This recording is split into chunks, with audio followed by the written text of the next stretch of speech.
100, right? Yeah. Immediate hope phase.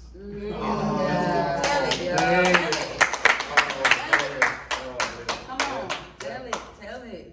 Yep. One of them got me, Yep. so I got to get at least 5 of y'all.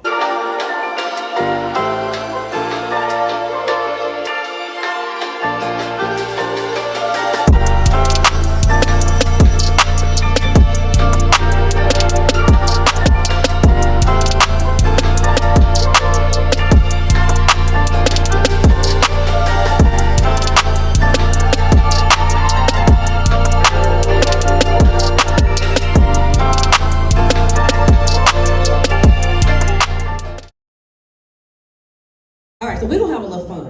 I'm gonna cut this out because we don't need this. All right, so, we got this time. So I'm gonna let y'all do the pound. Okay. How you do it on, how we be doing it online. So you go ahead, you tell us how this gonna work today.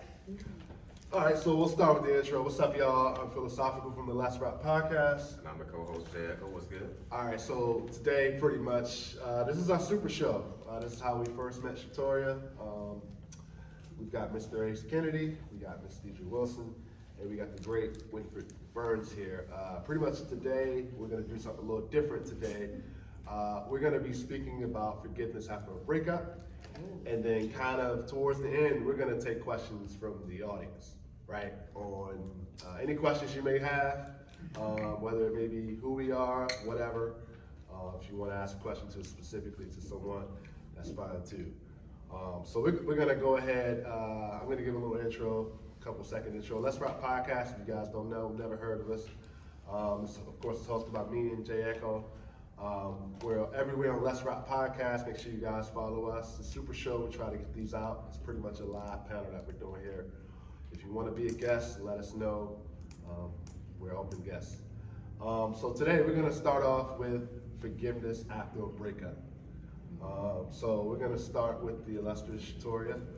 We thank her for allowing us to have this opportunity on her panel. So we're going to talk about pretty much how has forgiveness differed from a breakup that you did not give to now? How have you learned? What have you learned? You being married. So let's talk about it. Let's get it out there. How has it differed from after a breakup to now for you? What have you learned? Oh God. So I didn't know forgiveness in my early stages in life.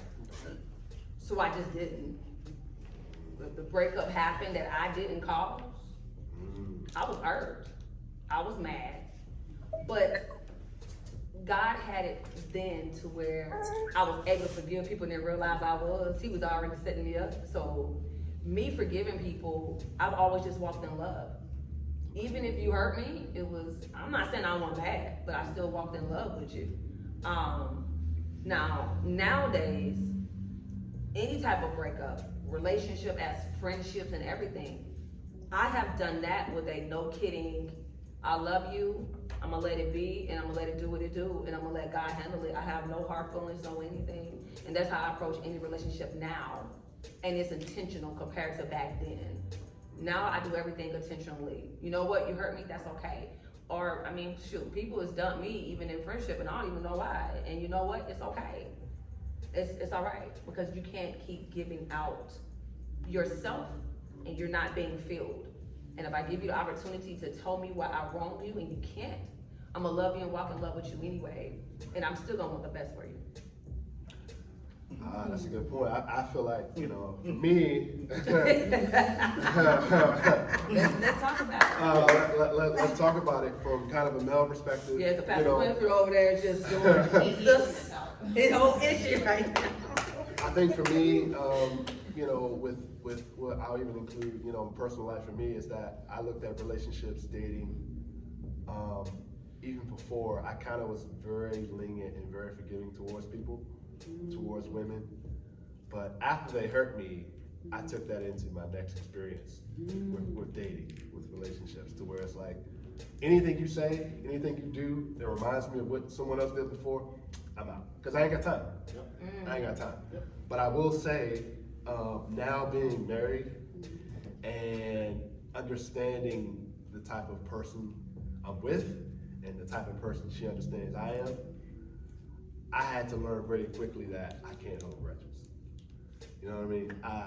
You know what I mean? She can probably tell you today, like, man, I hold a lot of mental notes. And as far as like, all right, I'm just waiting for her to do something that'll just be like, all right, what you doing? You know, it reminds me. You know what I mean? So I had to learn that forgiveness quick. You know what I mean? It ain't her. It's just my way of thinking towards, man, you know, the hurricane is coming. When is it coming? But it brings a lot of trauma. So within that. So let's start with Mr. Ace Kennedy, man. Same question for you. Well, I think a lot of it is difficult sometimes to not let what happened in a previous relationship affect your new relationship because of the fact, you know, people look for red flags or yellow flags, right? And so like you were just saying, oh, this is reminding me of what happened before, so I might as well just go ahead and nip it in the bud now because I know where this is gonna lead. But every person is different, and the thing is that sometimes it's not even about going through, when we go through the same things, it's a different way to handle that situation. You know what I'm saying? Because all the experience that you had from the previous relationship can now be used to handle that situation differently. I agree. It is a learning process. You know what I mean? You gotta learn yourself and also begin to learn the person you're with, or potentially gonna be with. How are you gonna handle that? Go ahead, Diedra. It sounds like you got something. I'm gonna keep it straight up 100, right? Okay. And very, very transparent. I'm a very transparent person. I'm going to say, in the beginning, it absolutely destroyed me because I was destroying other people. As this new saying saying, straight up savage, okay? Because in the beginning, I was holding all that baggage of saying, this person hurt me, this person did this to me, so guess what? I'm gonna do it back. I'm just gonna be honest. I was just like, I'm gonna do it back. I'm gonna get back what was stolen, right? Per se, what was stolen. And so I began to realize that I ain't hurt nobody but myself, right? I'm destroying myself, not while I'm destroying other people, but I'm really hurting myself because I'm becoming that person that I never thought I would become. And this is hindsight, like looking back, you know, like, dang, I was horrible. You know what I mean? And I'm just gonna call it what it is, because some women will not say that, right? We will not say that we were great significant others. You know what I'm saying? I had moments I was horrible. I was a horrible significant other, right? When I got married, I had a different perspective on it. But boy, when stuff started happening, I'm keeping it honest. When things start happening, I said, oh, we do that now. We gonna do that. We gonna do that in this. Okay, I can show you better. I can tell you. And you begin to be that person, like, you don't identify with, when I looked in the mirror, I promise you, I couldn't identify with myself because that's not what my mother raised. You see what I'm saying? That's not, when they say, when you look in somebody, you can see their soul. Oh, you see mine. It was raging. It was raging because I had so much hurt, so much trauma in my life and how I grew up, and I was carrying it, and I took it in that marriage, right? Thinking I would be renewed, and like, no, I think I got this. I didn't. I'm gonna be honest, I didn't have it. And now, when I look at it, no, I don't have the same perspective because I began to see, like, I can't do this to people because it's destroying me. I can't go around telling somebody bless you when I'm up here destroying things that God has blessed. So at the end of the day, for me, it was, I know better. Now I have to do better. So I'll let Jerry kind of respond to that. So we always say on the show, in order to expect something different, you got to do something different. right? So my question to you, it brought up a good point that, you know, me and the fellas have kind of spoke about outside of this, is that, do you feel like as a woman in that situation, looking yourself in the mirror, do you feel like you had a feeling of losing your identity? Oh, yes. Yeah, Oh, yes. Like I said, I didn't even know who I was. okay. You could even say my full name. Basically, Diedra was Dee on steroids. You know what I mean? I'm just being honest, because I couldn't identify the woman that I knew I had to become. Okay. You asked me that question now. Oh, when I look in that mirror, I know exactly who I am. Okay. I can see the reflection. I can see the change. But at the same time, what Shatoria said, you have to go through something to save somebody else. So through that whole process, I said this when I first got here, I said I wanted to figure out a way to help save marriages, right? Not saying that I was the cause of my marriage to be a divorced person, but I had some play in that thing. If you want me to be, I had some play in that thing now. So the thing is, it's like, I went through the struggle, but I need to share my testimony because I want to share with women who felt unworthy. We don't get to that. We don't talk about that. When you go into a relationship, you already feel unworthy of what you have, so you act accordingly because you don't know. That's good. Yeah, that's good. That's You good. see what I'm saying? That's a good point. When you've been in a family, and I was just telling them about breaking generational curses. When you've been in a family where your mother is not married, your aunties are not married, your grandmother is not married, who do you run to when you have your issues? I mean, my mom's a praying mother. God bless her, because I would not be here as this person if I did not have her and my grandmother. But there were some things they could not teach me, and I had to learn. So now that my sister is married, my cousins are married, I say, don't do that, pray about it. You see what I'm saying? Something I had to learn during my journey. But there's something else that you said though. You said going through stuff is to also to help other people, but going through stuff is also to help yourself. Yes, Because yes. the thing is like I was just saying, your experience is not only to guard you from some hurt, it's also to help you deal with it. Because you know, like, oh man, I handled it this time, this way this time. Let me do it a different way this time, because I know the outcome can be different. So yeah, helping others can also be to help yourself. Yeah, yeah. The original question was, say the original question again. How has forgiveness differed from that breakup to now? How has forgiveness differed from that breakup to now? So, Yeah. okay. Or your level of forgiveness. Yeah. So let me say this. The first heartbreak, my response, we being 100, right? Yeah. Immediate hope phase. Tell it, Yeah. Come on, tell it. Yep. One of them got me, Yep. so I got to get at least 5 of y'all. Yep. Yeah. Yes. It's real, it's Yes. real, let's speak on it. Yep. Yeah. And subsequently, anytime I got into relationships after, because my first heartbreak, the girl dumped me, she's a girl, we young, dumped me to date a friend of mine. So you got me, so I'm gonna get you and your friends, and then subsequently after that, anytime I got into a relationship, literally within the first month, I would cheat on them just to make sure that if you hurt me, it's okay because I already hurt you. And so it didn't Speak bother on me. it. Speak on it. So I'm good. I'm good. So what winds up happening is almost similar to what you said. Now I will go into relationships with the expectation that you're going to do something that's gonna hurt me.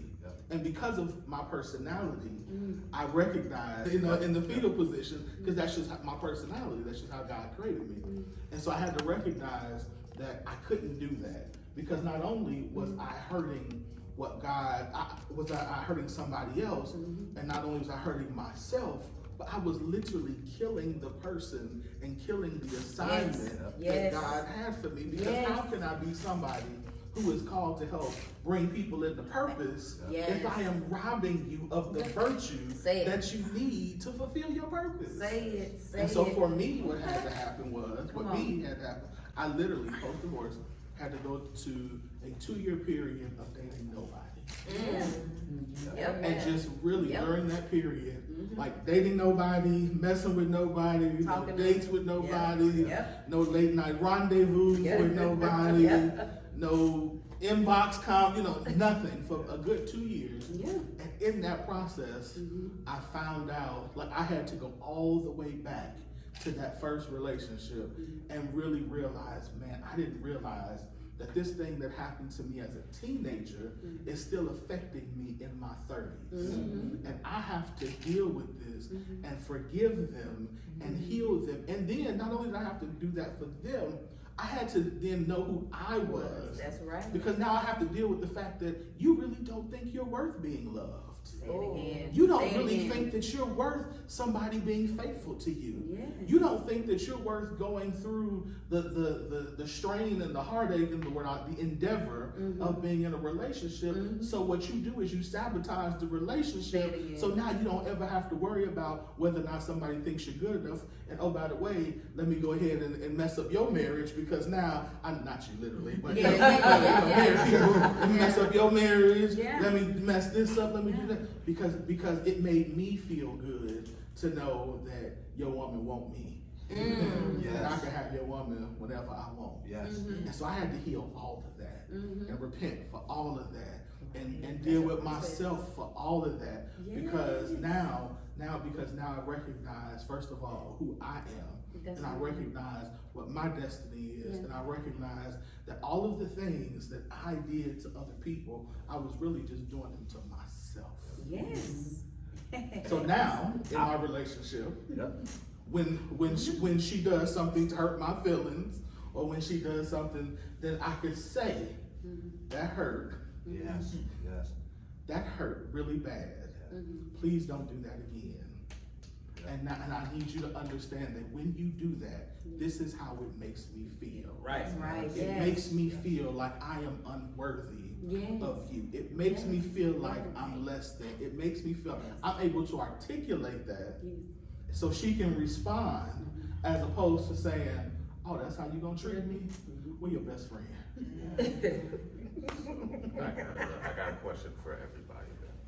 So, how much of a role do you think our inability to articulate how we're actually feeling plays in our ability to forgive other people? Big, Big. big. Yeah, I was going.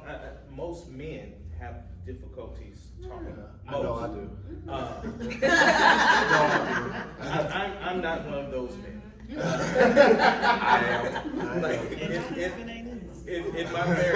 in my marriage, you would think that my wife was the man, and because I communicate a lot, and she'd be like, nah, I ain't gonna. But now when she does want to talk, she can. But I think that some men have a problem with expressing how they feel, and that can cause issues within the relationship. Anytime that you don't know yourself or are unable to communicate, and see, like, we have to find ways to communicate. Like for me and my wife, it's easy for us to text each other. Because for one, you don't get to immediately respond. You have to digest what I wrote, and then you can come back and you can read it as many times as you want and then respond. Because if we just sit there having a conversation, sometimes you throwing jabs. Like we ain't even, it's not even addressing the issue. It's just boom, we just going back and forth. So you have to find the ways to communicate. I want to kind of respond to that, right? I think a lot of men have difficulty speaking is because, and we spoke about this, certain men can't speak on it is because we're afraid of the response. We're afraid to feel judged. We're afraid to feel like, man, you ain't supposed to feel this way. You ain't supposed to respond to the way I'm feeling. What and I'm not saying our significant others, but from the past, right? You're dealing with someone that potentially could have been what I say, the way I feel is priority over the way you feel, right? You're not supposed to respond because you're a man. We have been taught to be censored and hold back and not say anything. And that's the stigma of what I want to break of happy wife, happy life. Say it, you better say it, you better say it. Happy spouse, Happy house. because why like that does suppress what a man wants to say, or I don't hurt my wife's feelings because then we, ain't no clapping session going on later. Like, you know what I'm saying? It's possibly true. It's the truth. You doing whatever you can. You ain't trying to mess up the You're not clap trying to mess up the clap session. Yeah. I'ma just be quiet now. Absolutely. Because I want it to be loud later. But see, what I learned is to kind of say it the morning after. Right. So, I think to your point too, though, I think when you take another step further, Yeah. I think not only are we ashamed or feel judged to say it, but I think a lot of us don't even have the language to say how we are feeling. So if you think about it, we were taught mad, okay, and fine. That part. Yep. Speak on it. How you Speak feel? on it. Okay. Yep. How was your day? Fine. Yep. Speak on it. And we can express anger. And we were taught that anger was bad in the context of relationships because we were taught, we were socialized that anger meant fight with our fists. But I can't hit you. So now what do I do with my anger when I'm angry at you if I can't hit you and I don't really know how else I feel? Clap session. And so I can't. But the reality is, let's keep it. The reality is, after so long, you don't even want that. That's right. That part. You gonna get to the point where you gonna be like, don't even touch me. Right. You can sit That's on the and part. spin on and flip and do reverse, and you go, nah, I'm good. Angry. It's the reality. I'm But that angry. there's another side to that though. We're talking about anger. Like, too many couples I've seen or heard, too many couples correlate anger to this is how he shows love.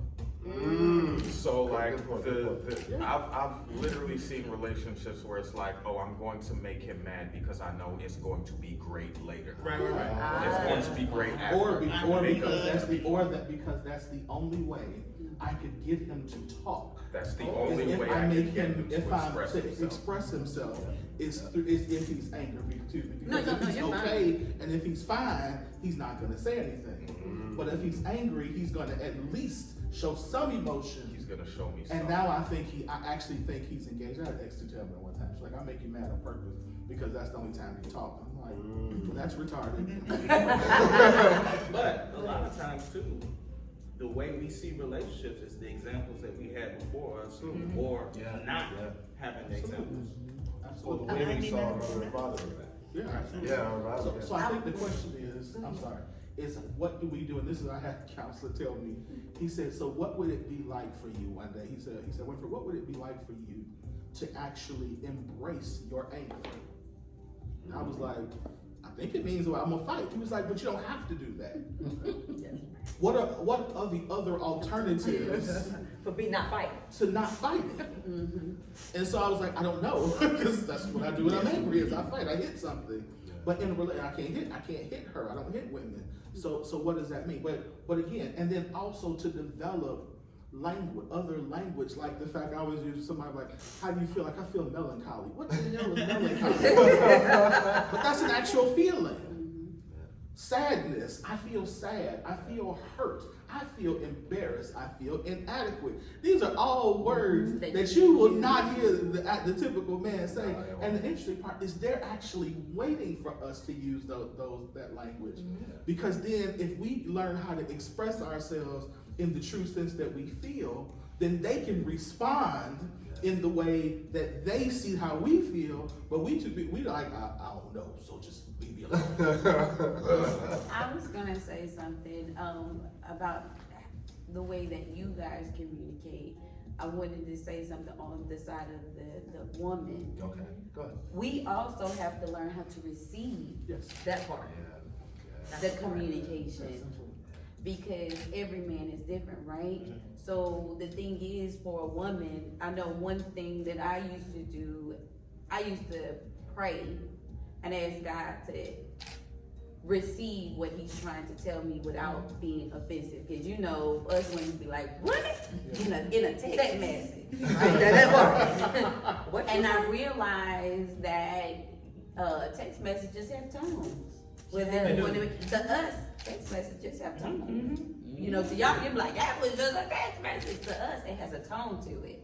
So I know now, right? I know now, dealing with my significant other, it's more like, okay, like he said, take a minute to digest what I read, or if we're on the phone and we're talking, we do this thing where I need a break.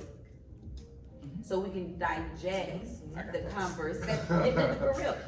So we can digest each other and what we're saying to each other so that we don't miscommunicate. And a lot of times that's exactly what it is. It's not that we don't love each other. It's always that miscommunication on how we're receiving each other when we're speaking or expressing how we feel. What would you say about communication styles and how they play into that dynamic? Because me, speaking personally, You don't lose. fall back. I'm a shell. You know, like if I have an issue with you, I will wait till I have the language because I know my petty is real. And I know I hold grudges, like all of you. So if I don't take time to process and I just say the first thing that comes to mind, you're gonna be mad at me for a long time. Because my goal at that point is to hurt your feelings. The important thing about taking breaks is you have to give the person a time frame. You can't just say we need a break and then you don't address it the rest of the day and it's on to tomorrow. Like if you need 24 hours, you need to say, hey, we need 24 hours. If you need 30 minutes, like whatever. The thing is that when we're communicating with our significant others, we should be learning them to understand what they need. Because what my wife tells me all the time is like, look, my anxiety doesn't allow me to do this. So while you might I can do things spur of the moment, whenever, she has to have a plan. So even though that's not my thing, I have to be accommodating with, okay, let me try to get her a plan so that she's good. But if you're gonna take a break, you have to let them know, okay, let's readdress this in an hour. You know what I'm saying? Something so that they have an expectation of making sure that you're not dismissing the issue. And dismissing them. And another good thing to do is to then come back after and says, okay, how did you initially interpret what I said that you needed a break? That's the key. Yes. How did you interpret that? Because now, like you said, I need to learn you so that maybe the next time I don't say it the way that I said it, that causes you to need a break. Because I wasn't even trying to make the thing that we needed a break for. Like that was just I was just telling you that my feelings was hurt. Like I didn't think that was going. So I kind of respond to that. Like for me, breaks doesn't work for me because it makes me feel like I was telling Ace, I was telling Jay, I told you, like it's on my mind, and like if I don't address it right now, if we don't talk about it right now, and like for example, my wife, we have gotten to heated disagreements, Like right? any couple, any And, relationship. and it's like and I know she's probably mad at me. She'll I feel like we have. she'll tell me. Like wasn't that big of a deal? I know, but what her thing is, she'll say, "Leave me alone." That to me is a trigger.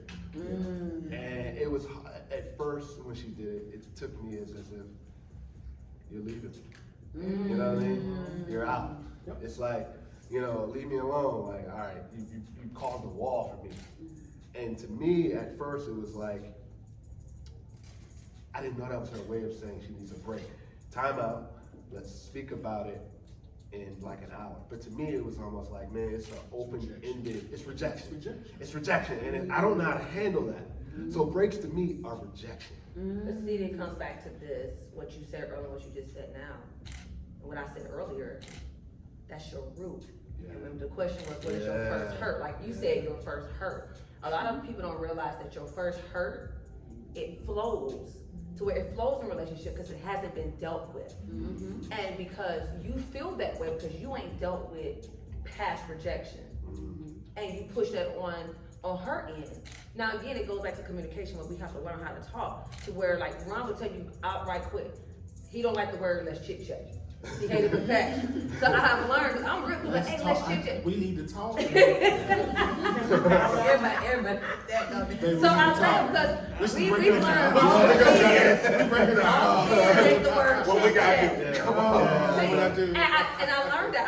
I knew that was my husband's little pet peeve. I didn't know that was all men pet peeve. Y'all was like chit chat. No, let's not do that. But I've had to learn that was his trigger. So with if she says leave me alone, you gotta remember that's a trigger for you. So where you gotta learn how, not just how to communicate with each other, but at the same time, you gotta deal with those past rejections and make you just feel like if I tell you to leave me alone in this moment, doesn't mean I'm leaving you. Right. Yeah, that's true. So now when she says it, I kind of get a little petty.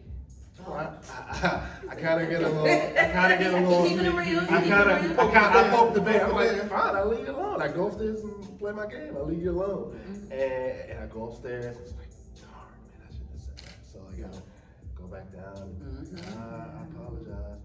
And that's new territory for me. That's new It's territory. okay. It's okay. It's new territory for me because in the back of my mind, I'm like, all right, she don't deserve that. She doesn't deserve me saying that, being petty. But I really do it to be facetious and sarcastic to get a reaction out of her. So when she says, Let me ask you, what is the deeper reason why you do that? I think I have a reason. that's Go what. ahead. That's What what. is it, Jay? Oh, Jay. So I think the reason you do it is, like you said, you're afraid of rejection. Correct. Yeah. Right. So you're trying to get a rise out of her Yeah. because you're like, hey, let me know we're still connected in some Yeah. That's what it is, or at least Testing because you do the same thing to me in our friendship. Before you reject me, Let me. Let me make sure. Let me jab you. Yes. Let me hurt so you get hurt. But like I'm hurt. and as she said in the panel, she said, I don't even respond to it. And that burns me up even more. That's right. It I know it does. That's why she does it. It burns. As they said, you don't even deserve a response to that. Well, let's take some. Yeah, so let's take some questions here. So I have a question. Okay. When it comes to, the relationships as far as, being hurt, do you all take time to, like, Pastor said, take time with yourself? He took off 2 years not dating anyone, not doing anything, so he can get back to himself. So do you all take that time before jumping back into a new relationship after because I know some people, they break up with one person today, tomorrow they with somebody Absolutely. else. They don't even have that time to process the relationship. So let me caveat because I don't want y'all to think, wow, he's so smart. Taking 2 years. The reason I did that was because I had a conversation with my sister, my younger sister, and we were talking about something, and she said to me, she said, brother, she said, since the age of 13, you have never not had a girlfriend. Wow. And I was like, nah. Yeah. Start counting. She was just a friend. She's right. She's like, you either had a girlfriend, or you had a Playmate. situationship, or Clap she was like from the age of 13. Now mind you, I'm 35 when we having this conversation. 35, 36, we have this conversation, and I'm like, that's a long time to have somebody and never. So what is it about me that I don't like being alone? And so that's why I did that. So it wasn't that deep. It was really just that when she asked that question, it threw me. But it was And deep, so though. no, to be honest, before that, I never would have done that. And I told them this the other night. Yeah. My divorce, I got divorced in like February of 2014. I was in my next relationship by the end of February of 2014. I wasn't playing. No judgment. I wasn't No playing. judgment. But you said something. You said, it was deep because it took your sister to show you, Yeah. that. So it was deep. I'm just saying, I didn't want to be like, I had this moment. It was her. But and God gives us people Yeah. to say, hey, this is what it is. You needed someone to show you, Absolutely. hey, This- hey, this- you're gonna keep going this way, and you ain't gonna be in no better position than what you was not too long ago. So you need to figure out what you're gonna do, or you're gonna keep going down that same road. But then when you think about it, we, you know, some of us here, we have kids. And we don't want our kids to repeat That part. what we're doing. I mean, let's be honest, you're dad to a son, you got boys. We got girls. I don't want my daughter repeating the things that Shatoria used to do back in the day, because I tell people outright, Shatoria was the woman at the well. Yes, that was me. I was that one. As he said, I'm absolutely honest about it. Sex was my weakness. You told me I was beautiful. It was on and popping. That was how it was. It was no relationship, but it was a soul tie that was created. So, you know, we're creating soul ties that we think are relationships, and it's really not. We created problems. And we started to turn into them things. So it was deep, because it took someone to show you. They gave you a mirror and said, look here, when. Since 13, and like you said, 35, that's a long time when we really look at it. And you were like, dang. So I give you credit for taking that 2 years, because some folks wouldn't still did it. Some folks would have been like. So for the people that didn't hear it there, the question was, did you take any time after the breakup, after your relationship? I would definitely say, oh, I'm sorry, go ahead, Dave. Go ahead. So, I'm sort of the opposite to you guys in that I don't jump into relationships that quickly. Like for me, but like for me, I'm not somebody who jumps into relationships quickly or often. So for me, it's like, all right, the second a relationship ends or anything like that, my first response is, okay, I'm taking time. But that also means that's my default setting. So that also means I'm not worried about, it's like, oh, okay, I'll just take time and I'll figure it out later, you know? I'm not focusing on how did this end up going bad, what role did I play in it, any of that sort of stuff. I'm ignoring all of that stuff, and then because I haven't been intentional, when I do end up in another relationship, I'm repeating the same mistakes. Wow. So now, I'm trying to be intentional about, okay, yes, I'm taking time, but am I actually focusing on what went wrong in the previous relationship and what role I played in that? Because for a very long time, like I said, it's like, oh, it's like when I was going into a relationship, oh, we just gonna figure it out as it goes along. There's no intention. Or when the relationship ends, it's just, I mean, I guess that's just what it was. It's like, there's no intention. It's not my fault, you know, stuff just happens. So cool, you know, move on and don't contemplate what are the things, what are the lessons I can take from this about communication, about behavior, about anything that cause you to grow. So I would jump from relationship to relationship. There would be gaps between them, and you think, oh, I'm doing good, you know, I've spent a lot of time working on me, so obviously I've grown, you know, but I haven't done the real work that needs to happen for me to grow in a relationship. I think it depends on how the relationship ended, as far as if there was any time to take. Because if you weren't the reason, or you didn't, there's two people in a relationship, but I'm saying if you had nothing to do with why the relationship was done, then you could see why it would be easier to move forward quicker, and not have to take that time to like evaluate, well, what happened, like, you know what happens, and okay, that person wasn't ready for a relationship, I still am, and I can move on quickly. So Also, I'm sorry, no, please. So, you know that song, she's a runner, she's a track star.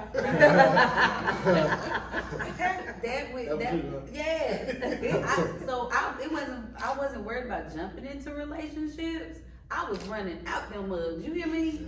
I was as soon as the wrong thing was done wrong, I was gone. It's not that I didn't take time. I was one of those people, I never really wanted to be in relationships. I'm just gonna be honest, I didn't want them. By the time I got married, I was on my third engagement. Okay? Third. I was like, Jesus, I need to go and do this. You know what I mean? I need to stop playing, and I just need to go and do it. Not saying that, you know, later on, even after my divorce, right? It's not still somebody out there for me, right? It's just, I'm not rushing yet. And let me tell you, my mom was laughing. And I think I even told Shatoria, I got to that desert. And you know how the desert is, right? Everybody want to talk to you. I was running. I don't want no relationship. I don't want to talk to nobody. I don't want to deal with anyone. I really want to deal with myself. Because at the end of the day, I had something. It takes two, okay? And I had to reevaluate life and get me together so that I could be a better mother, a better individual, a better woman, and one day a better wife to someone. You see, so that's what I did for me. I did take the time. In that long 365, that dusty place, right? At the end of the day, yes, I'm in the military, but it was what I needed. And I knew I needed it. So that's why I literally said, hey mama, can you take care of my daughter for a year? That she was like, yes, I need you to go get you together. And that's exactly what I did. I went and I got me together, and I came back as a totally different person, a whole different woman with a different perspective on a mission to get some things together and straight. Just like I told you that day where I was like, I had to talk to my ex-husband and call him. I was like, Jesus, you know I ain't supposed to be calling. I ain't calling that man. I can't stand that man. You know what I mean? But I'm gonna call him. I'm gonna ask him forgiveness like you told me to, and I'm gonna be obedient. And when I did that, I tell you, it changed and everything shifted for my benefit, for my daughter's benefit, and for my peace of mind. I have a question. Okay. When it comes to relationship, did we pray before we got into some of these relationships? No. Absolutely not. This last one, or I'm talking about previous. I know, cause you engaged. Congratulations, also you engaged. Absolutely. That's what I mean. Even my first marriage, absolutely.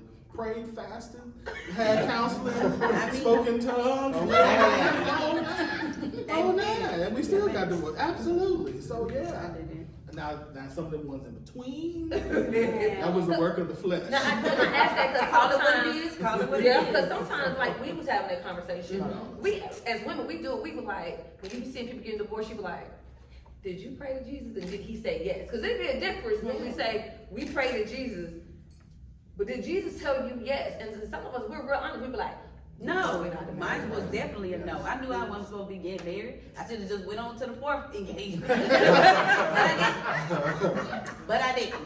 You know what I mean? So, I know I didn't pray, but I prayed for this marriage. Oh, amazing. And I say that because those previous relationships, I prayed, but God never answered. He never answered my calls. And I knew, sometimes you can, I know as a man, I know people have different intuitions. It's that when you're in a relationship and you're praying about the same issue over and over and over and over again, and you wake up and you still have the same feeling that nothing's gonna change, that's when I knew. I was just like, this. I stayed too late to realize that this ain't the one for me. So I'll never forget. I prayed to God, and I just wrote down everything I needed. And I tell my wife this all the time. I wrote down everything I needed out of our next relationship. And I still go back and look at what I wrote. None of it said, as a man, none of it said she's got to look the most beautiful woman in the world. None of it said she's got to be the best in bed forever. Because at that time, that was the criteria I was going for. Right? Those were the only two criteria that I was going for. But at the end of the day, when I was in those situations dating those women, it was like, man, this is all you got to offer. This is it. It's like, so when I met my wife, it was just so much, I could just check off, check. Did we talk about that the other day? We were talking about our list that we had. Yeah, we did. Yeah. So, and women don't realize men have lists. But We all got it. Oh, we all know. got it. I was gonna say, we know y'all got a list. Yeah, we know. And looking at it too, like, Check. I can do that too. I got it in my phone right now. No. I got it in my phone right now. I'm kid you not. I got a list in my phone right now that I wrote back in, I think, 2018 of what I wanted in a man, and it all reflects to what God says that I'm supposed to have. So I said, well, we gonna wait until we get there. But you said something though. You said it reflects what God says we're supposed to have. That's where this younger generation is confused. Yeah. Because, and we was the younger generation at one point. Like I said, I wanted light, right? You know, military, that's what I wanted. God bless you with chocolate. I know he did. He Amen. did. He sure You did. like being more than love. I don't need nobody in the Sorry. middle. Nobody in the middle. But I laugh because we tend to forget what God said we're supposed to have. Yeah. One thing I give my daughter credit for, you know, being that she's 8 years old, and I appreciate my husband for, because he shows her the type of man she's supposed to have. So even at 8, little boy's like, oh my God, you so cute. And one little boy was like, I want to take you on a date. And she literally said, if you can't take me nowhere better than Disney World, because my daddy is already taking me there, then you can't do nothing for me. Lord And this is at 8. Lord help. She did say that. Oh, Lord. And I'm over like, Lord, I yeah. gotta talk to y'all. But here's the thing though, my husband, what we do is we setting standards, because you gotta understand something. I didn't have standards. Come on, And man. then I didn't have it. So I am blessed that I have a husband, because I didn't have a dad who set standards for me. God bless me with my granddad, who set standards. I'm talking about he had 3 shotguns, 3 rifles, and you know, made sure people understood this is my baby. She come back not smiling. I promise you that if I need a body bag, that's how Mr. James Perkins was. However, though, when it comes down to my kids, my boy and my girl, I'm adamant. We setting standards here. Yeah. So you go out here on these days, you open up car doors. Yeah. My daughter see her dad opening up his truck door for me and her, even though he had to go on the other side. He Yes. opening up doors. Yeah. But I get privileged when she be like, oh, now y'all taking me to Disney World. My baby don't been on cruises. To her, I'm gonna need you to step up to what they doing. Because if they can do this, that means you can do this. My baby already got flight numbers. You know, she traveling. So she's gonna want somebody on that same step. But what I teach her is, baby, you're beautiful, you're intelligent. And when I say she's beautiful, her daddy reminds her that she's beautiful, because what I don't want her to do is what I did. A man tells her she's beautiful and And there's an you think automatic they open will. access. Yeah. She's gonna be able to look at it, just like she told the little boy, oh, thank you, my daddy says me that all the time. And I love that, because I didn't have that. So I'm definitely, like we were saying, breaking them generational curses to where, no, ain't nobody gotta tell you, you beautiful, go look in the mirror over there, girl, you beautiful, but you got a daddy that's telling you that you're beautiful. And that's how we raise our son, to remind him, you treat a woman with respect, period. I don't care what her class is, but you gotta pray about it first. And our kids are young, you know, they still learning. She gotta take him to Disneyland too. Now, you know what, I will give, let's talk about that. No, let's talk about that. I give you credit, 'cause let me tell you, that's a man. And let me tell you one thing I told my husband, that part. And one of the things I see people say, well, I don't take him out. Let me tell you something, Mr. Christian, baby, I'm gonna take you out tonight. Are you for real? I'm for real. Just because I want you to know how I appreciate you. So I want, this is when my husband laugh at me, because I like throwing him surprise parties, because he don't like it. I throw surprise parties. Hey, that's new for men. Yeah, Men I aren't have used to to. being men aren't used to Let me being tell you, celebrated. Mr. Christian, I Say it, celebrate say it. Mr. Christian. Let me tell you something. A got man some back there? who is been Oh, yeah, in okay. I get you. 13 rocking with me, first of all, I know I'm not easy. However come, I'm gonna make sure you understand you are appreciated, that you are loved. So you may not want to celebrate your birthday, but we are going to celebrate your birthday. I don't care if I'm gonna give you a cake and have a couple of your friends. We're gonna have a good time. Can I add to that? Mm-hmm. And I think one thing that I would love for ladies to understand is, specifically in marriage, since we Jesus people here, sex is not the only way we want to be shown. And I think sometimes, and I'm gonna use that, we allow y'all to get past with just giving us some to make us feel like, well, I gave you some. The Father's Day. For your birthday, and I did that thing you like. So now you should be appreciated. No, there are other things that we need, and I think first of all we need to be able to articulate that I really appreciate it. Don't stop doing it. I will agree with that. But I need Yeah, I more. agree with that, yeah. I need something different. I need something in addition to sex to feel appreciated, because just like you need more than gifts, or you need more than your pride, like there should be a standard of reciprocity that has, because that's the only way our relationship is gonna be able to be sustained and going to get healthier, and it's going to be able to attack some of those root issues and triggers that we have. is if I am constantly reminded and shown, just like you all want to be constantly reminded and shown, that the things that we do on a daily basis are valuable, are necessary, are needed. Tell me how you see me. Like I'm a words affirmation person, so tell me how. Y'all, I ain't gonna lie to you. When I sat down yesterday from talking, I already had a text message. Man, you was up there looking good. I got several. I'm like, what kind of dress this girl need? Let me buy her. But because she recognizes that's what I need, and if I'm not getting it, I also recognize I need to say it. Hey, you've been slipping lately. What's up? And she does me the same way. Hey, she told me a couple weeks ago, hey, you ain't been doing such and such. I'm like, on it, got it. But that's the kind of communication that you have to be able to have with somebody who you want to have a long-term relationship with, and you have to have the space to be able to say, first of all, this is my standard, and you're not meeting it right now, so I need you to step your game up, because right now you slipping, and we can't do that around here. So let me respond to that, and I'll get to your question in a second. I think we as men, like, and me and my wife just had this conversation, right? She's been asking me for the past 2 weeks, right? What do you need? And I'm like, I don't know. I'll be like, I don't know. I don't need anything. You give me everything. You know, I'm good. What can I give you? And it's almost like she tells me I don't need anything. It's about you right now. Yes. But this is the thing. This is the caveat. And I know the ladies are gonna hate me for this. This is the caveat.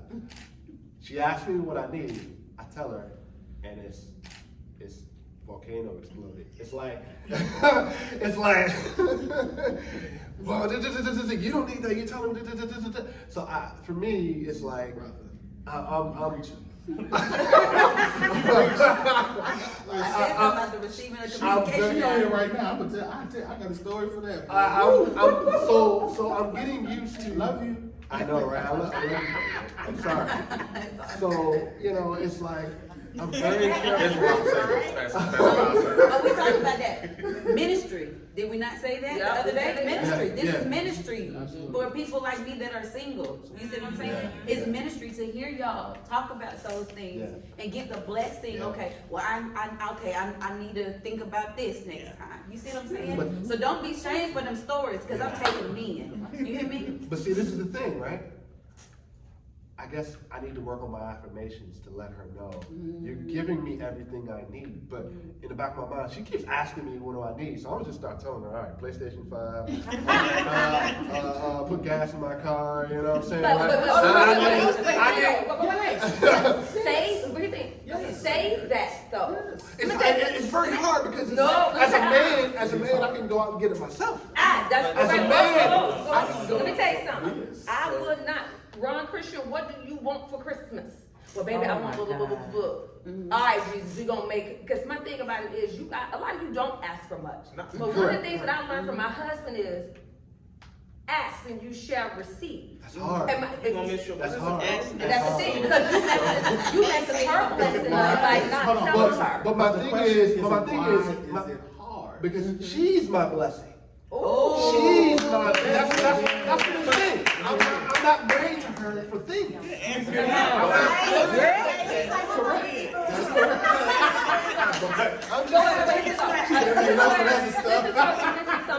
One thing here. That's it. I'm not here for things. I'm not here. Yeah, go ahead. 5 love languages. Yes, that's what I'm about to go to. The love language. Okay. So the thing about it is, the reason why there's that communication, because you two don't know each other's languages. Yeah. Okay. So you gotta learn each other's languages. I guarantee you, when she's asking you what you want, because that's her love language. That's right. And you like Her that. love language is gift giving. Okay. Just like mine. My husband, mine is gift giving all day. That's the people, period. That's who I am. Yeah, that's mine. But my husband, I'm also words affirmation. I like to hear my husband say, "Oh, you most," because a brother on the street can say, "Oh my God, you beautiful, thank you," but let my husband tell me, I move a little different. Right. So you gotta know the love language. Come on. And that goes not just in marriages, that's friendships too. But you gotta know that language. So I will say that, and I think that is true. So words of affirmation, I've been trying to gradually give that to her. Now, and she'll tell you, like, she'll come down the hallway and I'll just look at her for like 20 minutes. Ooh. And it's like, she'll do this. Look at her blushing right now. She'll put her hands on her hips like, what are you looking at? Like, what are you thinking? And I tell her, baby, I'm so blessed to have you. It's so beautiful. And she'll just be like, in so many words, I know she thinks she's like, whatever. Whatever. She's just like. That's our natural reaction. But let me anyway. confess something for you though. Okay. What did you say happens when she says, I need a break, or whatever? Leave me alone. Leave me alone. What does that do for you? It Makes you feel, it makes me feel like, all right, either rejected or I gotta respond. makes you feel rejected. Yeah. When she's asking you for what you want and you won't let her get you anything, Teach That's her. sad. you're making her feel rejected. Rejected. Come on. And really what you're doing, because I do this too. Here's the reality is, first of all, even if she is your blessing, part of her is to do. So it's not so much the stuff. It's what it is you are still protecting yourself from the possibility that maybe she won't do what I'm asking, and so maybe this once again might lead me to rejection. And you might not even recognize it, because sometimes when we have gone through rejection and have been rejected so much, we can't articulate what we want because we don't believe that articulating is going to cause somebody to actually do it. So instead of actually saying what we want or what we need, we say, I'm fine, because typically people who have dealt with a lot of rejection have also learned how to self-regulate themselves. So whatever I need, I'm just gonna figure out how to get it from myself. Right, because I can't trust nobody else to do for me That I can so do for that I myself. can do for We myself. over here counseling today, y'all. Look at us And over here's here the other counseling thing, today. and what we do is we build our self-esteem on our ability to do for them, because that makes us feel better. And now I can't reject myself And it's funny. because I recognize I just did something good. It's funny you say that because her response is like, I can't buy you anything. That's her response. Like, I can't buy you anything. You just go out and do it yourself. I can't buy you anything. He won't give me an opportunity. But she's telling people blocking her blessing. Because I promise you, the more you allow her to exercise her love language, it's gonna benefit you in your love language. Yeah. And because the thing is that you already know that you can get it, but it's something about it when your wife gets it for you, because you know that that's what she wanted to do. It wasn't out of obligation. It wasn't my birthday. It wasn't our anniversary. It's just, baby, I wanted to do something nice for you. I know that you probably make more money than me, whatever. You know what I'm saying? But let me put some gas in your car, or hey, here's a PlayStation game card. Like, let her do some stuff for you, bro. I mean, perfect example for me. Like, he's been to a couple of my surprise birthday parties where somebody just like, it was just like, hey, what you doing this Friday? And me, I'm not good at tracking time, so it's just like, I ain't doing nothing. It's like, okay, come on, we're going out. All right, cool, I guess. Where we going? It's like, I'm not sure. We'll just figure something out. Show up to a restaurant that I love, and 8 people who I haven't seen in like 3 months are just sitting there, just like, hey, happy birthday. What date is this? Oh, it's my birthday. Cool. She set the whole thing up, planned it out, all of that sort of stuff, and I have no idea how to respond, because I'm like, first of all, y'all shouldn't be here. Y'all got other stuff to do. So y'all order what you want and go home, because y'all don't need to be here for this. Like, I'm good. I don't need it. And I have no idea how to respond or process people doing things for me. Like, even my own family, they'll say, hey, what do you want to do for your birthday? My own family, people who have known me all 30 years of my life, and now they're just, and so they'll be like, hey, do you want to do anything for your birthday? And it's like, no. And now at this point, my mom will just, it's like, we ordered food. Happy birthday. Like, that's it. But in relationships, like, it took me a while to realize the reason I do this is because I don't have a baseline for it's okay to ask for what you want. I personally don't. And it's not that my folks told me, oh, don't ask for nothing because we can't get you nothing, because my family's blessed, right? We've always had enough, but I've just never asked for the things I've wanted, because I've never felt like I was good enough to earn the things I wanted, Yeah. or deserve the things I wanted. Or as a man, we have to do something to earn. Exactly. Yeah. I don't Do want something to to owe anybody Exactly. for the Yeah. things that I get. So I used to think it's like, oh no, I'm just trying to be completely self-sufficient. And then like another aside, I was at work the other day and I went to work and I went in feeling good because I wore a blue shirt that I know makes me look and feel good when I go into the office. And two women that I work with, they were like, oh, look at you out here in blue. My immediate response was, what's wrong with me wearing blue? You know, I don't like, I mean, you know, meanwhile, I wore the shirt because it made me feel and look good. They just complimented me for looking good, and my immediate reaction was, what you mean? What's going on? We taking shots? Cause I got some, let's go. You petty, remember? Yes, I'm petty. You You know, got a I'm question saying- in the back. So you had a question, go ahead. I was gonna ask, so who do y'all feel like, who sets the standard in the relationship? Like in the beginning, and it's not, I'm not trying to divide anyone. No. But I'm So- just saying, you know, like in order for somebody to, or I'm asking, in order for somebody to reciprocate, what do they go off of? You know, or who decides what the standard is gonna be? So I'll repeat the question for the panel. She said, who sets the standard in a relationship? Are we talking dating, relationship, or marriage, or all of it? All of it, they all across the board. Oh, go ahead. I definitely say the man should initiate, because the thing is like, you're supposed to be leading your household, you're the pastor of your house. So you need to at least get it, like, the woman is the heart of the home. And you know, roles can be defined, but it should be the man should start that out. Like, once a woman knows, how do you want a woman to be submissive?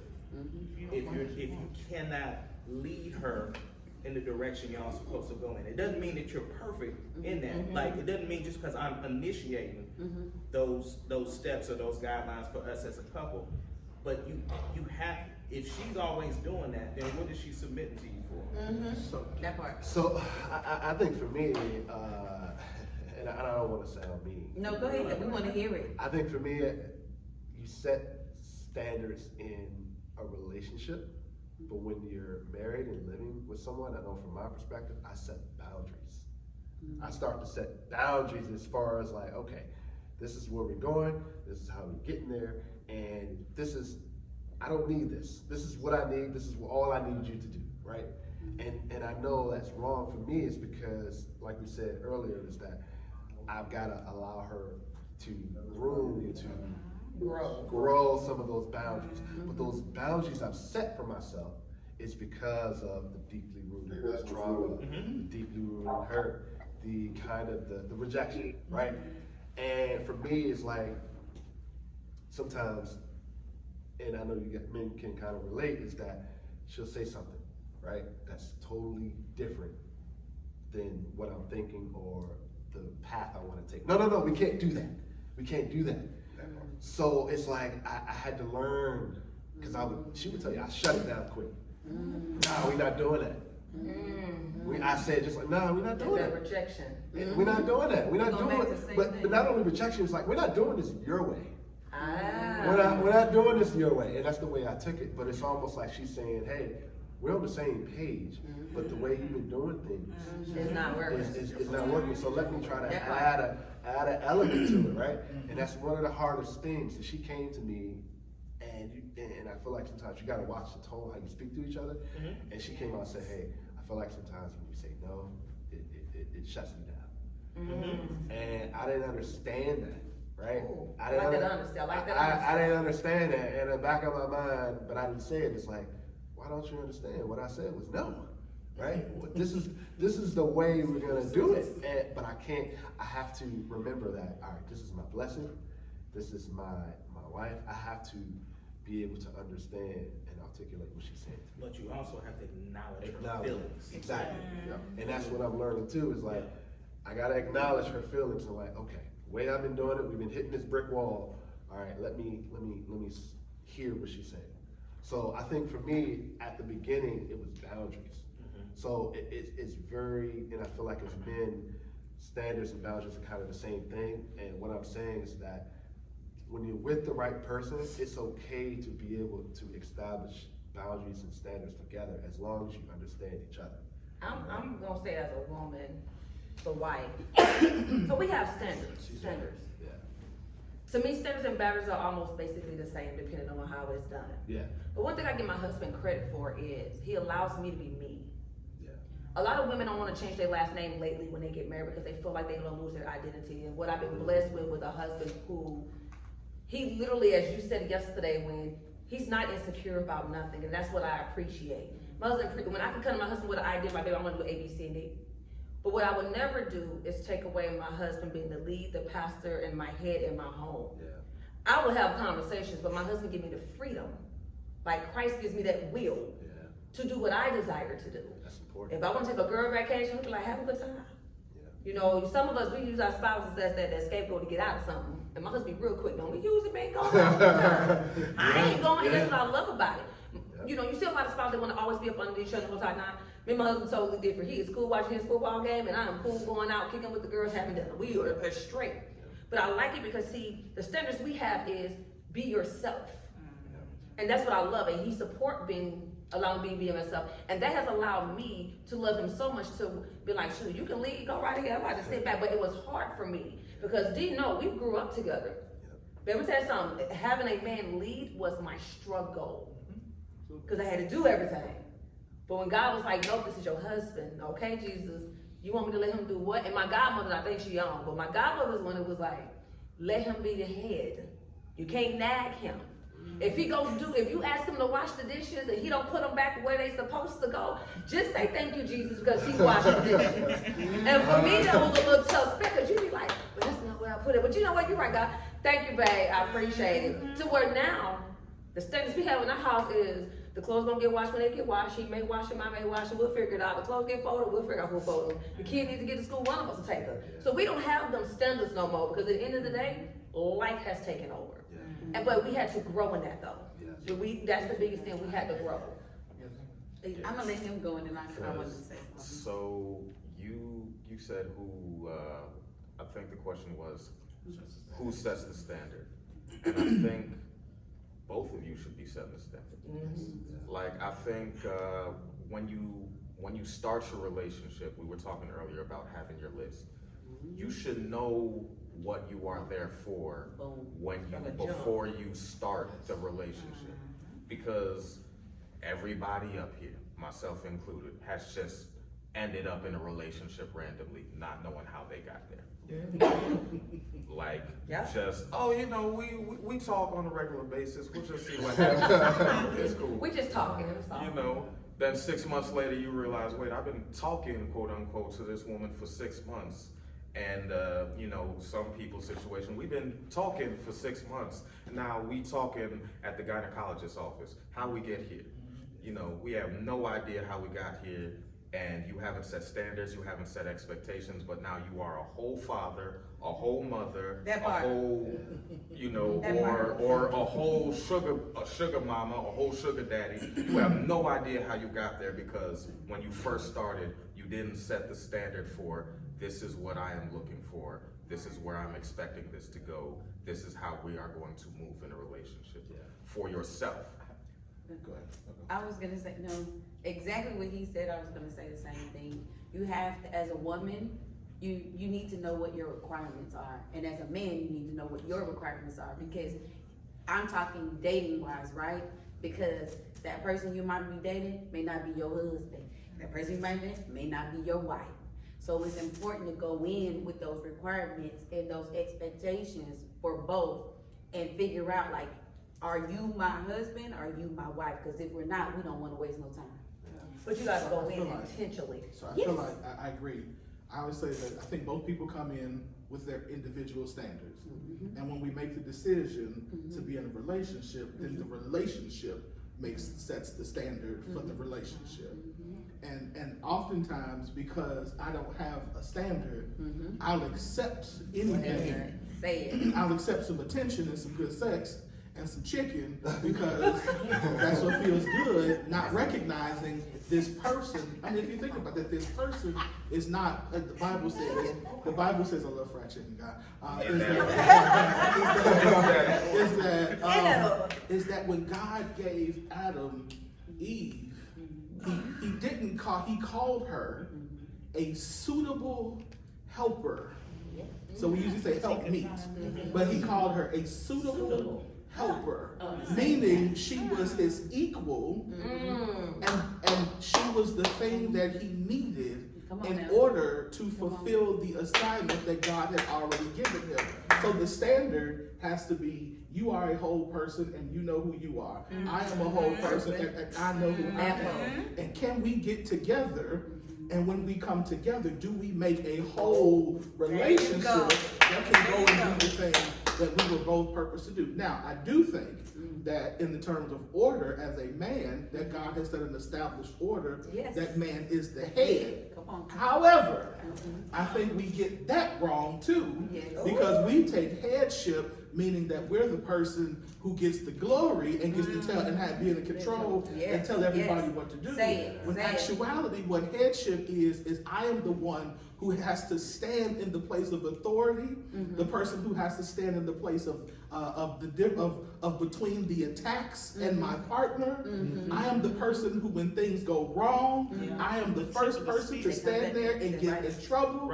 I'm the person who, when our relationship is wrong, God is going, hey, the way that you're doing this right now does not work. And you looking at her like, but she did it, but you are the authority in this relationship. So you got to get it together. And it also means that I'm responsible for her.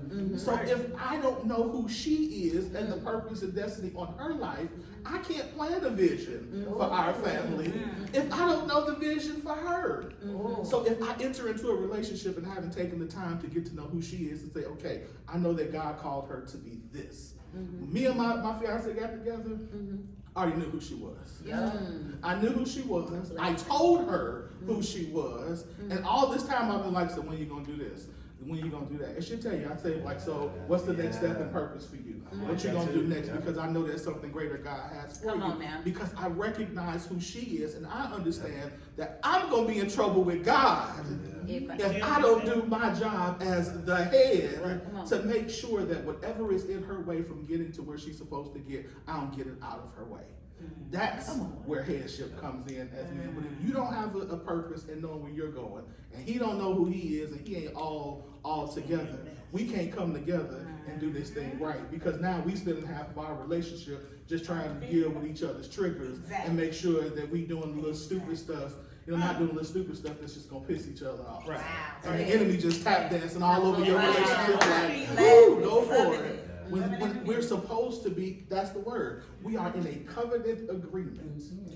And our assignment is to be representatives of the kingdom of God, of the relationship between the Father, the Son, and the Spirit. And what did they say? Make them one. As we are one. That's what we're supposed to do. And that's how you get to who sets the standard. Because the standard is that, again, that the relationship does it. And when we know who we are, the relationship can come together and we can go ahead and do the work that we're supposed to do together. So we're gonna go ahead and close that out. Really appreciate That was a good one. Really appreciate you guys' questions. Really appreciate you guys on Zoom out there. Really appreciate the panel. All their handles. Make sure you guys give them a follow. Each one of these guys have a unique voice, a message, just a blessing to know them. We won't even call it networking. I call it a family and a connection. So really appreciate it. Make sure you guys follow Let's Rock Podcast on all streaming platforms, Instagram, Twitter, YouTube. We're also available on Spotify and Google. I'm Philasophikal from the Let's Rock Podcast. I'm out. Peace. I am Jay Ecko, and also follow Miss IamShatoria, who has hosted this event, this beautiful event, brought all of us together so we could cut up and act a fool. So, round of applause. Thank y'all, we out.